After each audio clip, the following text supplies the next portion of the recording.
Hello fighters and welcome back to the channel. तो अभी हम डिस्कस करते हैं आज ज्योग्राफी के 5 MCQs। बाकी के हमारे पास ऑलरेडी एक सीरीज़ चल रही है जिसमें हम MCQs डिस्कस करते हैं इनसाइट के। बेसिकली आप चाहें तो मेरे चैनल में जाके प्लेलिस्ट में देख भी सकते हैं, वहाँ पे आपको काफ़ी सारे MCQs मिल जाएंगे जो हम डेली बेसिस पे डिस्कस करते हैं। तो चलिए शुरू करते हैं। तो आज का जो पहला क्वेश्चन है वो बात करता है कोरियोलिस फोर्स जो है वो किन चीज़ों के फॉर्मेशन में रोल प्ले करता है। ऑप्शन है डायरेक्टिंग जेट स्ट्रीम को डायरेक्ट करने में, डायरेक्शन ऑफ ट्रेड विंड की डायरेक्शन में, या फिर इम्पैक्ट क्रेटर, या फिर लास्ट ऑप्शन है फॉर्मेशन ऑफ मियांडर्स के फॉर्मेशन में। ऑप्शंस आपने देख लिए हैं। चलिए अब सही आंसर देखते हैं इसका। तो फिर जो इसमें ऑप्शंस दिए हुए हैं ये हैं 1 2 3 2 3 4, 1 2 4 या फिर 1 2 3 4। अगर आपको आंसर पता है तो वीडियो पॉज कीजिए और सही आंसर दीजिए और हम डिस्कस करते हैं इसका सही आंसर, जिसमें ऑप्शन नंबर 3 है आपका। ठीक है जी, इम्पैक्ट क्रेटर। ये ऑप्शन जो है आपका बिल्कुल गलत है। इसमें इम्पैक्ट क्रेटर जो है ये आपके कोरियोलिस फोर्स से कोई इसका लेना देना नहीं है। ये बेसिकली होता है किसकी वजह से, सोलर की वजह से पूरा। तो ऑप्शन अगर हम 3 हम काट दें तो हमारे पास ए कट जाता है, बी कट जाता है और डी भी कट जाता है। बचता है ऑप्शन नंबर सी जो कि एकदम सही है। आगे बढ़ते हैं। चलिए इसमें देखते हैं क्या। जो जेट स्ट्रीम्स होती हैं टिपिकली ये लॉन्ग डिस्टेंस को कवर करती हैं और 1000 ऑफ माइल्स लॉन्ग होती हैं।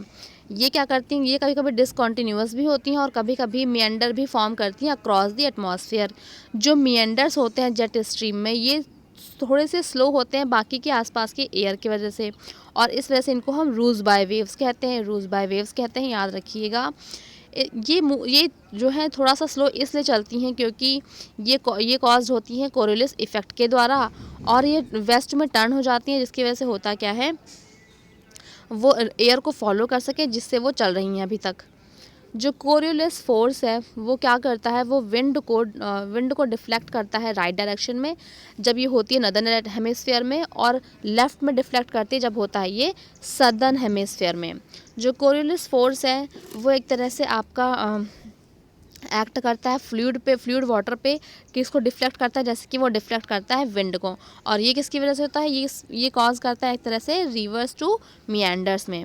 और जो क्रेटर है एक तरह का सर्कुलर डिप्रेशन होता है कहाँ कहाँ पे, प्लैनेट पे, मून पे, या फिर बाकी किसी भी सॉलिड बॉडी पे। और भी किसकी वजह से होता है, ये होता है सोलर सिस्टम की वजह से। तो आई होप आपको जो अभी ऑप्शन में थर्ड काटा था कि थर्ड ऑप्शन गलत है, वो क्यों गलत है आपको समझ में आ गया होगा। उसमें कोरियोलिस फोर्स का कोई लेना देना नहीं होता है, जो होता है सोलर सिस्टम की वजह से होता है। चलिए अभी आगे बढ़ते हैं। ठीक है जी, नेक्स्ट क्वेश्चन जो पूछा गया है वो पूछ रहा है क्या, जो मेघालय प्लेट्यू है ये बहुत ही हाईली इरोडेड सरफेस है और कुछ जगह पे ये डिवॉइड है वेजिटेशन से। इनमें से कौन से रीजंस जो है वो हो सकते हैं। पहली चीज़ पूछे कही गई है ये एक मेजर वॉल्केनिक जोन है। ठीक है, ये मैक्सिमम रेनफॉल को रिसीव करता है मॉनसून से। ये जो रीजन है कंटेन करता है रेडियो एक्टिव मिनरल्स को, और ये डिस्टर्ब है किसके द्वारा, फ्रीक्वेंट प्लेट मूवमेंट्स के द्वारा।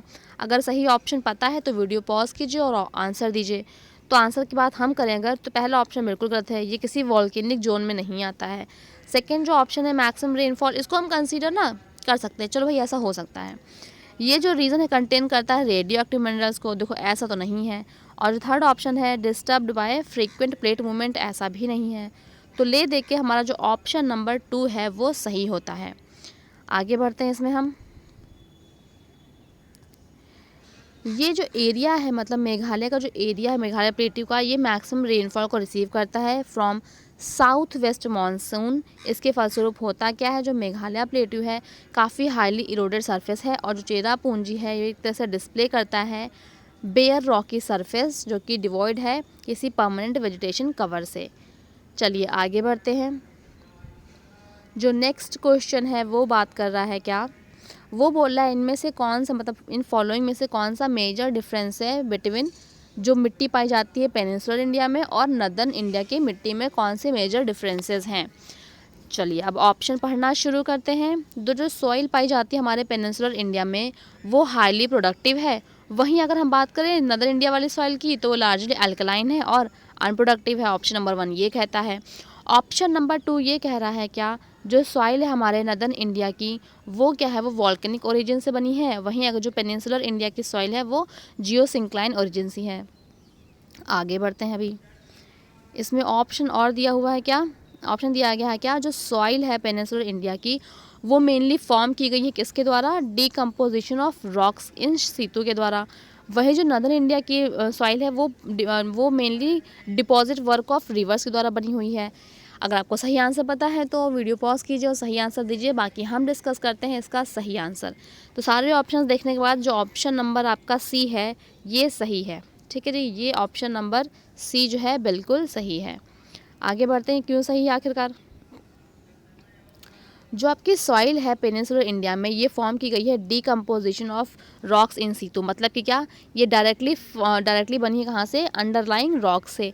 और जो सॉइल है पेनिनसुलर इंडिया की ये ट्रांसपोर्ट और री डिपोजिट की गई है कुछ लिमिटेड एक्सटेंट में, जिसको हम सेडेंट्री सॉइल के जैसे भी जानते हैं। सॉरी, चलिए अब आगे बढ़ते हैं। सॉरी, अभी आगे भी है। आगे ये कह रखा है क्या, जो अलुवियल सॉइल है वो एक तरह से फॉर्म होती है मेनली किसकी वजह से, ड्यू टू सिल्ट डिपॉजिट, वो भी किसके द्वारा, इंडो गैंगेटिक ब्रह्मपुत्र रिवर के द्वारा। और जो कोस्टल रीजन है कुछ अलुवियल डिपॉजिट्स का वो फॉर्म है ड्यू टू वेव एक्शन।